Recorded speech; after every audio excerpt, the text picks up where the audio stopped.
আরবি ভাষায় কোনো একটি জুমলা হওয়ার জন্যে মূলত দুইটি শর্তের প্রয়োজন।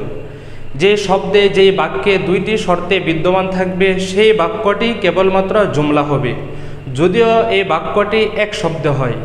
আবার যদি কোনো একটি বাক্য কোনো একটি লফজ ভরপুর এক লাইন ব্যাপী হয়, কিন্তু তার মধ্যে যদি ওই দুইটি শর্ত বিদ্যমান না থাকে, তাহলে সে কোনোভাবেই জুমলা হতে পারবে না। তো আসুন আমরা দেখে নেই যে কোন দুইটি শর্তের ভিত্তিতে আরবি ভাষায় জুমলা হবে। তার মধ্যে দুইটি শর্ত, তার মধ্যে একটি শর্ত হচ্ছে মুসনাদ ইলাই, আরেকটি শর্ত হচ্ছে মুসনাদ। অর্থাৎ এই দুইটি বিষয় যেই শব্দের মধ্যে আপনি পাবেন ওই শব্দটাই কেবলমাত্র জুমলা হবে। এখন আমরা বিভিন্ন কিতাবাদিতে যখন মুসনাদ এবং মুসনাদ ইলাই এর আলোচনা পড়তে যাই, তখন আমাদেরকে বিভিন্ন রকম সংজ্ঞা দেওয়া হয়, যার ফলে বিষয়টা আমাদের ক্লিয়ারলি বুঝে আসে না। এজন্য আপনাদেরকে আমি সহজভাবে বলে দেই মুসনাদ এবং মুসনাদ ইলাই কীভাবে চিনবেন। মুসনাদ ইলাই হচ্ছে মুবতাদা এবং ফাইল। প্রত্যেক মুবতাদা এবং ফাইলকে মুসনাদ ইলাই বলা হয়।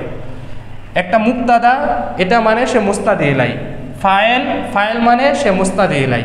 অর্থাৎ কোনো একটি শব্দের মধ্যে যদি আপনি মুবতাদা পান, তাহলে মনে করবেন যে আমি মুসনাদ ইলাই পেয়ে গেছি। কোনো একটি শব্দে যদি আপনি ফাইল পান, তাহলে আপনি মনে করবেন ওই শব্দের মধ্যে আমি মুসনাদ ইলাই পেয়ে গেছি।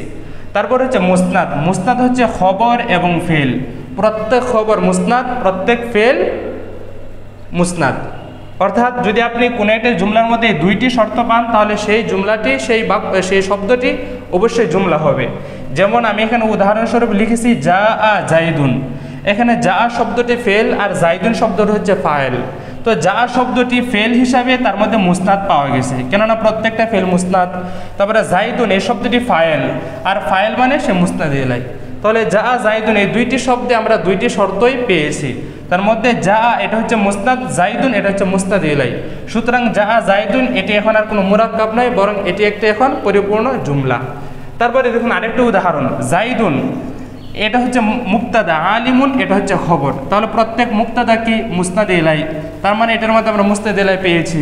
তারপরে আলিমুন এটা হচ্ছে খবর, আর প্রত্যেক খবর কি মুসনাদ, তার মানে এটার মধ্যে আমরা মুসনাদ পেয়েছি। তাহলে এই দুইটা শব্দের মধ্যে আমরা মুসনাদ ইলাই এবং মুসনাদ উভয়টি পেয়েছি। এই জন্যে জাইদুন আলিমুন এটিকেও একটি জুমলা বলা হবে, অবশ্যই এটা একটি জুমলা।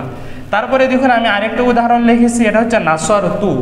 এটা কিন্তু এক লফজ মানে এক শব্দে, এটার মধ্যেও কিন্তু নাসার তো এটা ফেল, এই ফেল হিসেবে তার মধ্যে মুসনাদ রয়েছে, কেননা প্রত্যেকটা ফেল মুসনাদ। তারপরে তার ভিতরে একটি জমির আছে মাহজুফ, আনা এটা হচ্ছে ফাইল। তাহলে ফাইল কি প্রত্যেক ফাইল মুসনাদ ইলাই।